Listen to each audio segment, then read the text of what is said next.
I'd like to dig a little bit deeper into your process as a composer and how it's evolved over time. And I'd like to start by sharing a story from a group composition lesson with you years ago, where you drew this analogy between composing and making pizza. And this kind of touches on some stuff we've already talked about. But Yeah. basically, what you said was with pizza, we can add so many different kinds of toppings and change it in so many ways that it's effectively not pizza at a certain point, but people are still convinced that it is pizza. And that similarly, that should be our goal when we compose. So this like is still something I think about every day when I hmm compose, and in other facets of my life. When did you start thinking about music in this kind of way? Well, I'll say a couple of things. One, I don't know if I would say that should be our goal when I compose, but we should be open to that. And also, it can go the other way. It can say, well, not just adding things, but we start taking things away. If it's just the dough, is it still pizza? The problem, and so this goes back to one of the first things we were talking about, which is expectation and surprise, right? And the truth. So we know what pizza is, right? I mean, it's a concept that we understand.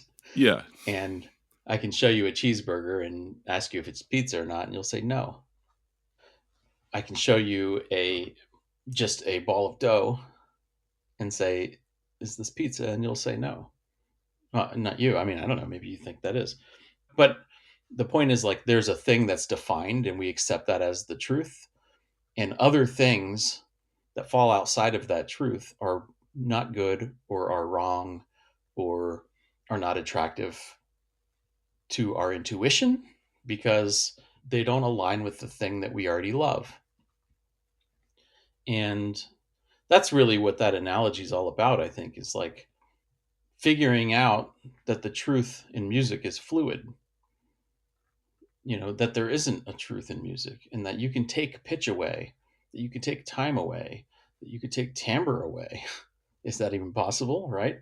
That you can remove parameters of music or add different combinations of parameters of music together in a creative way and still have music, right? But this sort of exercise of just being creative and accepting sound in all of its different organized forms as music is really difficult for even young composers. Forget about the people who aren't musicians, right. but there's even young composers who are resistant to things. I mean, I teach an electronic music composition class right now, and we have weekly listening assignments where students have to write their reactions to things. And these are really creative people, young people who are engaged in new music, and they don't always agree that things are music. Or, we had Alvin Lucier, I Am Sitting in a Room, as an example of something that was on this list that they listened to and responded to, and they had to learn about how it was made and what happened, and there was not agreement among musicians that it was Yeah, music, yeah, because it wasn't aligned with the things that they've already accepted. And so this sort of like this sort of hierarchy of musical truth is also reflected in other places in our culture. you know the other, the idea of the other, of the thing that is not what I'm used to. yeah. This surfaces in racism. This surfaces in all types of discrimination, where this thing, whatever it is the normal thing. And those things are not the normal thing. And I think this one's the normal one because that's the one that I'm used to. And so our perception of music also can follow something similar to that, where if it's not tonal, it's not good. If it's based on noise, and when I say noise, I mean like white noise, if it's a noise based piece, well, it's not pleasant, Yeah. because I've heard pleasant things and I know what those things I, sound like, yeah, I you am the know? arbiter of beauty, right? Yeah. And so, but then when I hear something that sounds like something else that I already love, now, of course, I'm saying this hypothetically, right? This is not my my view. When I hear something that sounds like something that I already love, I don't even recognize that it's reminding me of that thing. I say, oh, that's so beautiful. Well, why is that so beautiful? Well, because I've already decided it was beautiful a long time ago when I heard something else that sounded like it that I thought was beautiful. I don't remember what question we're even talking about. Yeah, can you pinpoint when you began thinking about this as a concept in your work and also in your teaching? Because I'm sure this is a big part of your teaching. I kind of was a victim of musical truth, of my own musical truth for a long time. Even when all my descriptions of how I was composing for fun, and I was curious and I was trying to learn about things, and I still was a victim of my own musical truth. There were things that I disregarded as even even at college level, like musician, as a composer, things that I disregarded as, good or beautiful. I did have a sort of set of experiences from an early age that gave me a truth of what music was and wasn't, allowed me to decide, right? Yeah. What I never realized, though, was music's ability to structurally reflect things that aren't music. Not just cinematically or emotionally or metaphorically, but structurally. And the piece that, or maybe not even structurally, maybe I'll say behaviorally, where the music has the ability to behave like something that's not music. Yeah.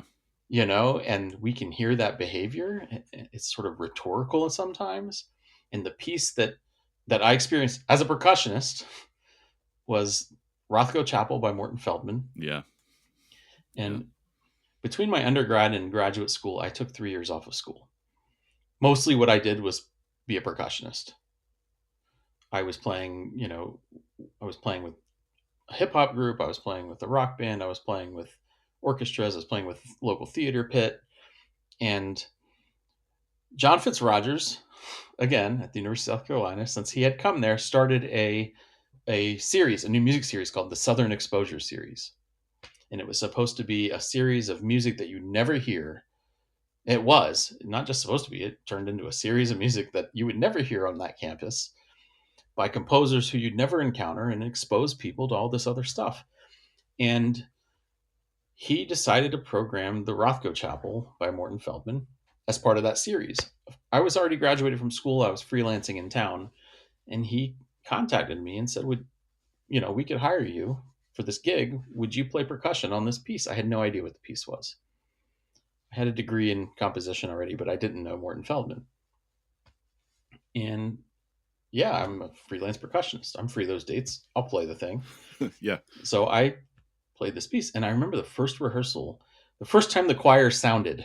And if anyone listening knows this piece, they know, like, whoa, what? Hold on now. Wait, what is that? Is that supposed to? Is that right? Like, And then they would continue on, and I'm sitting in front of this choir with the percussion set up, and all I want to do is listen to them. It was that surprise, It was that surprise that's like, wow. And we never stop having these surprises. Even now, I recently had this surprise again, where it's like that moment where it's rare, but I'm looking for that new thing, and it's like, whoa, what is that? And so it was that surprise. It wasn't like, whoa, that's great. I didn't know if I liked it or didn't like it, but I knew it wasn't like something I'd heard before. Yeah. That's all I knew at the time. And so I was like, I need to find out about this music.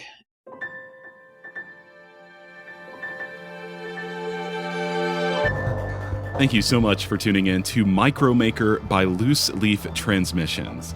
We hope you enjoyed this brief glimpse into the inner workings of the creative life.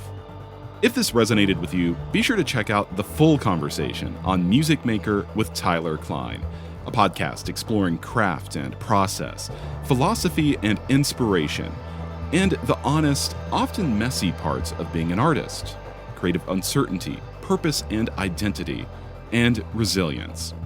You can find Music Maker wherever you get your podcasts or by visiting musicmakerpodcast.com.